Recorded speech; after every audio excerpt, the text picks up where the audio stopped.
Hello everyone.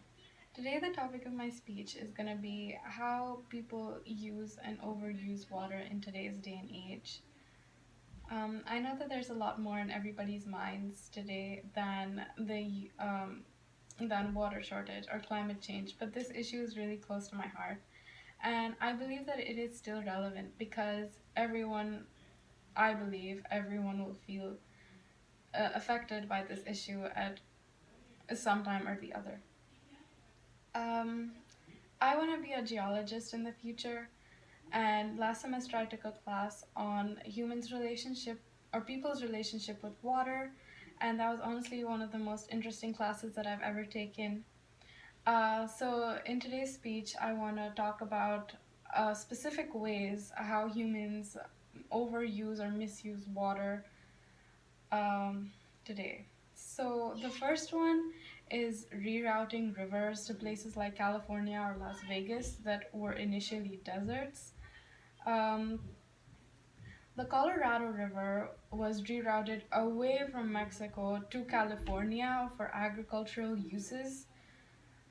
This deprived Mexico of an increasingly important water source, which brings legal issues into the picture because water is a source of life, of prosperity, of wealth, and without water, um, this it's like taking away that from someone's culture or from someone's country. So that's very immoral and unethical in my opinion.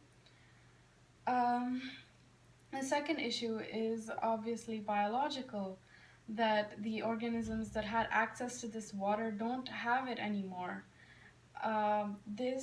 The consequences of this are not usually visible to people immediately, but over the course of a few years, these consequences make themselves known, and people end up spending money in order to restore the habitats to the way they used to be, which which costs a lot of resources and time. The second thing that I want to talk about is groundwater depletion. Many people are under the misconception that groundwater is replenished by snowmelt and by rain in the summer, which is not true. We are actually mining groundwater at an increasing rate today, and it is projected that in the next few decades we will not have enough. Apart from the economic um, impacts that this will have on Kansas and on maybe and on the entire America, this also has emotional consequences because a lot of people's identities are tied to farming. It's because their families have been doing that for generations, and so having to abandon that would be having to forget a way of life for them, which would be traumatic. The last thing that I want to talk about is impoundment. Impoundment is basically building dams. So this has a lot of biological consequences because it's basically like putting a wall in a river.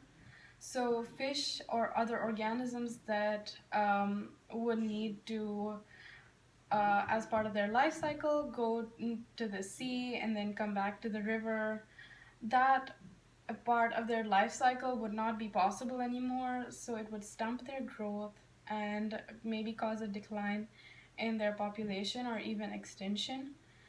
Um, Also, building reservoirs leads to an increased demand of water, which sounds counterintuitive because building reservoirs actually helps